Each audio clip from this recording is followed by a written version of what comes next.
Hi Fariz, Hello. what is your opinion on sustainable development in Singapore with respect to cycling path development? Okay, like Singapore, we are quite blessed to have like really a lot of cycling paths. It's very extensive. Where I live is Tampines, so it's full of cycling paths. If we are talking about like cycling as a sustainable recreational, even transport mode for commuting, I think we are going in the right direction because there's more cars on the roads are getting busier, so cycling paths is the hope of all cyclists and commuters, that the cycling paths will also allow another avenue for people to get to work or to get to anywhere that they want. What do you think of government's push to build more cycling paths to get people to cycle as a mode of transport? Do you think this affects you? Yep, definitely I support it, and it also affects me positively, both as a recreational cyclist as well as a cyclist that commutes to work. It's definitely going to be better because when you have the infrastructure, you will promote more cyclists, and then you promote the culture of cycling. That's my take on it. Do you think having cycling path is good for the environment? And how will you describe the current state of cycling path infrastructure within your community? Definitely cycling is good for the environment. Anything that promotes it is good for the environment. So cycling paths, I guess directly and indirectly impact environment in a good way. So where I live is at Tampines. I've cycled to other parts of Singapore as well, and I must say that the cycling paths are all very well connected, and it allows me to travel from one end of Singapore to another. So occasionally there's like breaks in the path, you need to cross the road for example, but overall I must say it's really extensive. Have you noticed any economic benefits due to cycling path development?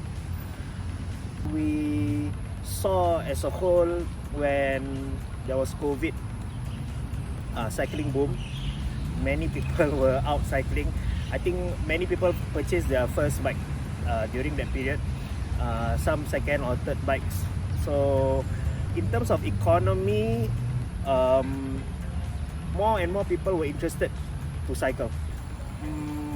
When I go to the bike shops, they also report like really good sales and good business. So I guess in terms of economy, they couldn't even keep up with the demand at that point in time. So I also believe that when you cycle at that point in time, you wanted to go out.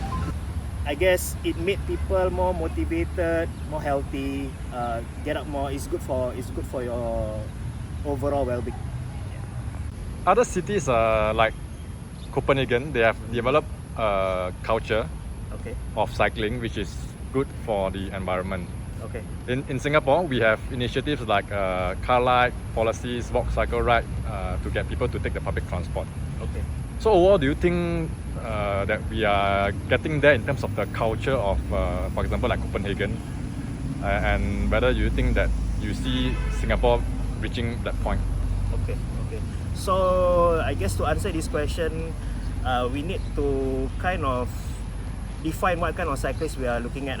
So if we want Singapore to be a car light nation, then that means people will be commuting to work via cycling. So currently we can do more, I guess. The culture, in my opinion, is not there yet. Many factors environmental factors, like for example we have rainy weather can turn many people off. Maybe the lack of work facilities to like wash up after they have finished their commute. I believe that some countries, they have subsidies, like they have grants for you to buy a bicycle.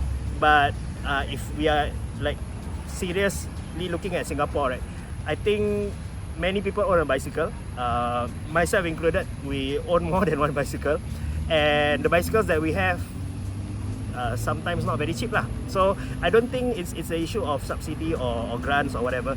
It's more of an issue of whether it's practical for us in Singapore to even commute to work. So that requires a little bit more gung-ho spirit lah. I mean, when I first commuted to work, I was sweating, I was panting, but through those downsides, there's also the upsides. You come to work more refreshed. You come to work more energized, for example. And if you have bathing facilities, shower facilities, that would be even more of a plus lah. So I think to build that culture will require a little bit more time, but it does require the individual to say, hey, what is a sustainable, what is an economical way for me to take up cycling seriously as a way to get to work. Yeah. In the event of, let's say, an MRT breakdown, Okay. do you think that the cycling path infrastructure or the bicycle sharing schemes can help to build resilience in the transport system, such as offering bridging service when the MRT breakdowns happen? Okay. So basically, to make it like simpler for people to what you call it, that last mile of commuting, right? Yes and no. Definitely, there's a lot of sharing bikes.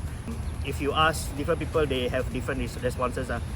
Sometimes it could be the apps may have some technical issues. Sometimes it could be a matter of maybe your area, for whatever reason, it's not popular, it's hard for you to find a shared bike. It could be also because the bicycles themselves are not in a rideable condition, but the apps are there. I think one suggestion I have is, like, if there was a point in time you have 3 or 4 different companies, so like I guess it's a difficulty to the end user if you had to download like 4 apps in order to, because you wouldn't know what bicycle you can find. So that was a hurdle that I had to go through. Other than these technical glitches or technical difficulties, I believe that if these things could be ironed out, could be polished, it allows you to use the bike and it's in a public domain rather than for you to have your own bike. But also, I do see a lot of people with folding bicycles, which I always believe is a very good form of a good type of bicycle to have in Singapore, because it does allow for that kind of short distance commute. From your personal experience, can you share with us something memorable that you can remember from your cycling experience? And number 2, have you heard of social ecological systems thinking? Okay, answer the first question first. I think the one thing which was a highlight for me, I've done it 3 or 4 times, is to cycle to Lamppost 1. So the first time when I went there, because I stay in the east, we cycle all the way to Lamppost 1, which is in the very western tip. Along the way there, we saw a lot of other cyclists, and it was a hot day. We were tired, but there was that sense of community.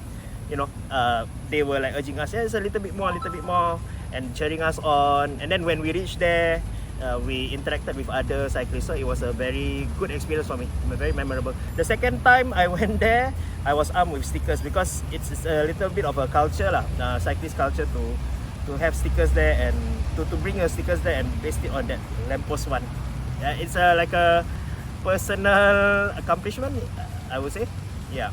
So for the second question, not 100% sure what is that. What's the term again? Okay, social ecological systems thinking. Social ecological systems thinking. Okay. So I'm a teacher so we have something like that where we view the individual, which in my case is a student, and we view how different factors surrounding that student actually can impact his or her learning positively or negatively.